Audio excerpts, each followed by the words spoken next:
তাপপ্রবাহে পড়ছে সারা দেশ। এই অবস্থায় আগামী ২ দিন তাপপ্রবাহের দাপট কিছুটা কমে আসতে পারে বলে জানিয়েছে আবহাওয়া অধিদপ্তর।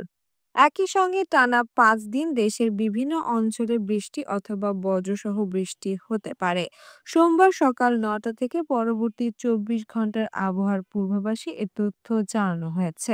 বান্ডেল থাকলে প্রতি সেনমানিতে টাকা বাঁচবে। বিকাশ সেনমানি বান্ডিল কিনে জিতুন প্রতি লেনদেনে। আবহাওয়া অফিস জানিয়েছে ময়মনসিংহ ও সিলেট বিভাগের কিছু কিছু জায়গায় এবং রংপুর, রাজশাহী, ঢাকা ও চট্টগ্রাম বিভাগের দু এক জায়গায় অস্থায়ীভাবে দমকা হাওয়া সহ বিদ্যুৎ চমকানো অথবা বজ্রসহ বৃষ্টি হতে পারে।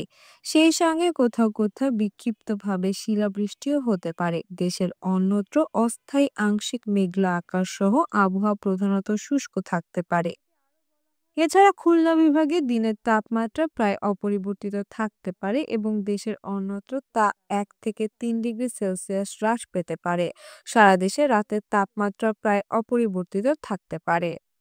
আবহাওয়ার সিনপটিক অবস্থা সম্পর্কে বলা হয়েছে, পশ্চিম লঘুচাপে বর্ধিতাংশ বাংলাদেশের দক্ষিণ পশ্চিমাঞ্চল হয়ে পশ্চিমবঙ্গ থেকে উত্তর বঙ্গোপসাগর পর্যন্ত বিস্তৃত রয়েছে।